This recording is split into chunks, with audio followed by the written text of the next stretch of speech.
Hola, amigas y amigos. Ahora vamos a revisar los acontecimientos políticos más importantes del país. A veces, una revisión detallada de documentos puede abrir nuevas preguntas sobre hechos ya conocidos. Eso es lo que ocurrió con una serie de registros bancarios vinculados a la llamada arista bielorrusa, que ahora aportan un elemento adicional al caso de la exministra Ángela Vivanco. Según se desprende de esos antecedentes, entre abril y julio de 2021 la pareja de la entonces ministra, Gonzalo Migueles, recibió 3 transferencias por un total de 7 millones de pesos desde una sociedad del abogado Gonzalo Cisternas, hijo del exministro de la Corte Suprema, Lamberto Cisternas. En los movimientos bancarios, los pagos fueron descritos como asesorías, varios y pago asesoría. ¿Qué trabajo se habría realizado? El abogado Cisternas explicó que Migueles colaboró en el diseño de procesos y datos para una plataforma electrónica destinada a notarías, incluyendo aspectos de firma digital y análisis del sector. De acuerdo con este relato, los pagos correspondían a derechos de propiedad intelectual. Vivanco, consultada por el medio que revisó estos antecedentes, afirmó que fue ella quien recomendó a su pareja para ese proyecto, luego de que Cisternas le comentara que buscaba apoyo técnico para desarrollarlo. La relación profesional entre ambos adquiere relevancia porque, durante 2021, Vivanco resolvió al menos 9 causas en las que Cisternas intervenía como abogado. En 3 de ellas, los representados del penalista fueron favorecidos por decisiones del tribunal, en otras 6, la ministra votó en sentido contrario. En esos expedientes no se registró que la magistrada hubiese planteado una inhabilidad. Un año después de esas asesorías, surgieron cuestionamientos adicionales. Testimonios recopilados por la Comisión de Ética de la Corte Suprema señalaron que, a fines de 2023, Vivanco solicitó dar prioridad a un recurso patrocinado por Cisternas, adelantándolo más de 120 posiciones respecto de otras causas más antiguas, y que el fallo fue redactado el mismo día en que llegó a la sala. Estos hechos formaron parte del sumario que terminó en su remoción. La asesoría de Migueles a Cisternas no habría sido su único encargo. Declaraciones presentadas ante el Ministerio Público describen que el abogado también trabajó para conservadores de bienes raíces, incluyendo los de Chillán y Puente Alto. Ambos conservadores figuran como imputados en una investigación por presunto lavado de activos relacionado con la empresa consorcio Velas Movitec. En ese contexto, se indicó que Migueles mantenía una relación de confianza con ellos. Además, uno de los conservadores declaró que, al asumir su cargo en 2018, la entonces ministra Vivanco le pidió contratar a su pareja. Sobre su trabajo específico con Cisternas, el penalista afirmó que las reuniones se realizaron de manera presencial y telemática, principalmente durante el periodo en que se hicieron los pagos. Añadió que no solicitó certificados de estudios o acreditación formal a Migueles porque asumió que su experiencia en notarías y conservadores era suficiente para la tarea. Meses más tarde, una consulta oficial reveló que entre 2007 y 2024 Migueles no registra títulos técnicos o profesionales en instituciones de educación superior. El propio Cisternas señaló también que no se emitieron boletas porque, según explicó, los pagos se asociaban a la compra de derechos sobre elementos del proyecto, con el fin de evitar que terceros pudieran reclamar propiedad intelectual. La indagación de la Comisión de Ética recogió además testimonios sobre cómo se gestionó el recurso presentado por Cisternas a fines de 2023 en representación de la empresa Global Beauty Spa. Funcionarios relataron que la ministra solicitó incluirlo en tabla con preferencia sobre causas más antiguas y pidió sacar el fallo el mismo día de su revisión. Estos antecedentes fueron parte del expediente interno que describió un patrón de intervenciones atribuido a Vivanco, como acelerar fallos, pedir la inclusión de causas y solicitar información reservada de salas en las que no participaba. Hoy, los detalles que han surgido sobre las asesorías de 2021 añaden otra pieza a un caso que continúa bajo investigación. Su alcance exacto todavía está en desarrollo, pero permite observar cómo distintas decisiones y relaciones profesionales convergieron en un mismo punto. A veces, una frase simple puede resumir un momento político completo. En estos días, una observación de Carolina Toa y Luciano Cruzco que llamó especialmente la atención, dijeron que la tarea de los candidatos Janete Jara y José Antonio Cast era ir en busca de los votos de Franco Parisi, pero no a Parisi. ¿Por qué esa idea parece describir también lo que está ocurriendo? La primera vuelta del 16 de noviembre dejó un resultado inesperado. Contra lo que proyectaban varias encuestas, Franco Parisi no solo logró una votación alta, también se convirtió en un factor clave para el balotaje del 14 de diciembre. Su posición ha adquirido un peso que pocos anticipaban. Para explicar esa influencia, algunos han usado referencias históricas, como el relato sobre Claudio, el emperador romano que pasó de ser subestimado a convertirse en una figura central del poder en el siglo I. La comparación funciona solo como símbolo, no alude a características personales, sino a la capacidad de interpretar a sectores que sienten que sus preocupaciones no están siendo atendidas y a la distancia entre ellos y parte de la élite política. En el caso de Parisi, su partido, el PDG, había quedado debilitado en 2024. Sin embargo, su liderazgo volvió a cobrar fuerza y expuso tensiones y ajustes rápidos en las campañas de Jara y Cast. En menos de un día, ambos comenzaron a incorporar elementos del programa del economista y a destacar propuestas que, hasta hacía poco, no ocupaban un lugar central en sus discursos. Uno de los gestos más comentados fue el despido de un asesor de Jara, luego de que éste usara expresiones despectivas contra familiares y seguidores del líder del PDG.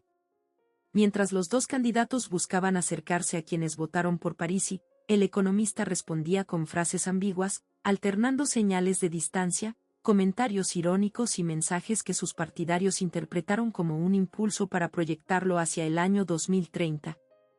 Más allá de esa dinámica, surge una pregunta importante: ¿por qué Parisi obtuvo cerca del 20% de los votos? Su apoyo se concentró especialmente en la zona norte, entre Arica y Atacama, un territorio marcado por debates sobre migración irregular y presencia del narcotráfico. Allí, Parisi visitó reiteradamente las regiones, habló desde la frontera y presentó propuestas orientadas a respuestas rápidas, como el uso de cárceles flotantes, una idea cuestionada por su viabilidad pero valorada por algunos por su tono inmediato.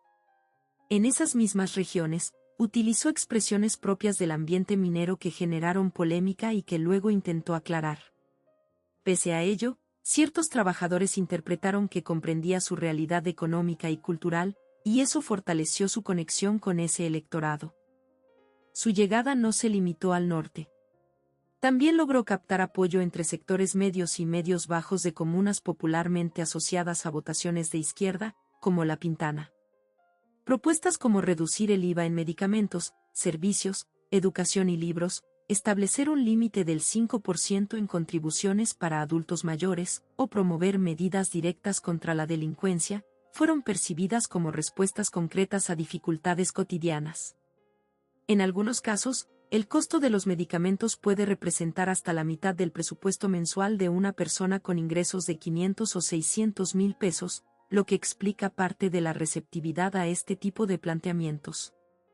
A eso se suma un discurso sostenido desde fuera de la política tradicional, junto con el desgaste acumulado por casos de financiamiento irregular, cuestionamientos a sueldos altos en el sector público y una sensación de distancia entre ciudadanía y autoridades. En ese escenario, Parisi logró instalar una narrativa que resonó con grupos que expresan frustración o cansancio con el funcionamiento del sistema. Él mismo ha señalado que las encuestas lo trataron de manera injusta y que esa percepción lo motiva a mantener una postura independiente frente al balotaje.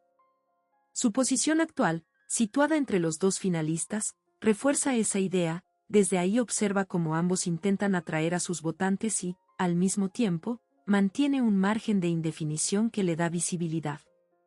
Así avanza una campaña en la que un actor inesperado se transformó en pieza clave, no por una adhesión explícita, sino por lo que representa para un número importante de personas. Un recordatorio de cómo ciertos sectores buscan ser escuchados y de la importancia de interpretar esas señales en un país que sigue revisando sus propios desafíos. ¿Hacia dónde se mueven las preferencias tras la primera vuelta presidencial en Chile? Esa es la pregunta que buscó responder la nueva medición dada a conocer recientemente, la primera después de la votación del 16 de noviembre.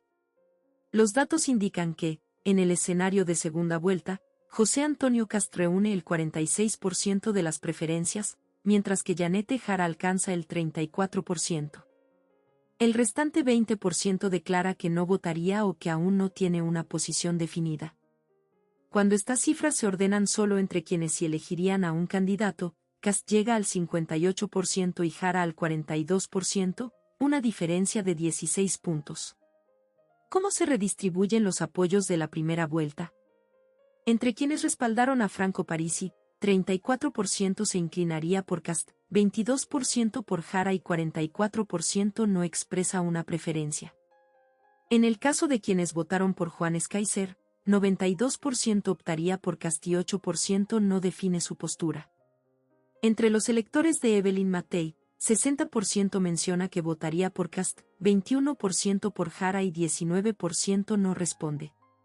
Respecto a las expectativas sobre quién será la próxima autoridad del país, 62% cree que Kast llegará a la presidencia y 28% piensa que será Jara. Los encuestados también fueron consultados sobre qué atributos consideran más relevantes para ejercer la presidencia. Las respuestas se concentran en la capacidad para enfrentar la delincuencia y el narcotráfico, mencionada por 34%, la posibilidad de impulsar cambios sociales en áreas como educación, salud, pensiones y vivienda, con 32%, el crecimiento económico y la generación de empleo, con 31%, y la resolución de los problemas del país, con 29%. En el extremo inferior aparecen la gestión de crisis, con 11%, la percepción de genuinidad, con 6%, y la tolerancia frente a la diversidad, con 2%. Según la medición, Kast es asociado con distintas capacidades, entre ellas enfrentar la delincuencia y el narcotráfico, 53%, resolver temas de inmigración, 53%, ejercer liderazgo, 52%, promover cambios profundos, 51%, y dinamizar la economía y el empleo, 51%. También se le atribuyen características como carácter, 48%, y la posibilidad de gestionar crisis, 46%. En capacidad de generar diálogo y acuerdos, ambos candidatos aparecen empatados con un 38%. En el caso de Jara, las percepciones más frecuentes se relacionan con cercanía, 40%, tolerancia frente a la diversidad, 44%, carisma, 40%, y simpatía, 42%. Las prioridades que la ciudadanía menciona para el próximo gobierno están encabezadas por la lucha contra la delincuencia y el crimen organizado, con un 62%, luego la economía, el crecimiento y el empleo, con 39%, y la inmigración, con 20%. La encuesta también indaga en cómo se tomó la decisión de voto en la primera vuelta. Un 40% afirma que la tenía definida desde que supo que su candidato competiría, 28% la resolvió meses antes, 25% después del último debate, y 5% el mismo día de la elección. Entre los votantes de Parisi, 35% decidió tras el anuncio de su candidatura, 27% lo hizo meses antes, 33% luego del debate final y 3% el día de la elección. Entre quienes votaron por Kaiser, 20% tomó su decisión al inicio de la campaña, 19% varios meses antes, 43% después del último debate y 11% el mismo día de la votación.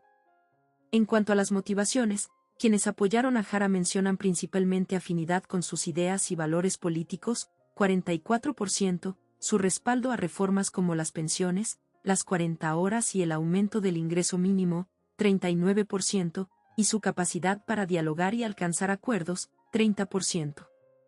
Quienes votaron por Kast destacan su capacidad para impulsar crecimiento y empleo, 45%, su enfoque en seguridad e inmigración, 43%, y su liderazgo, 37%.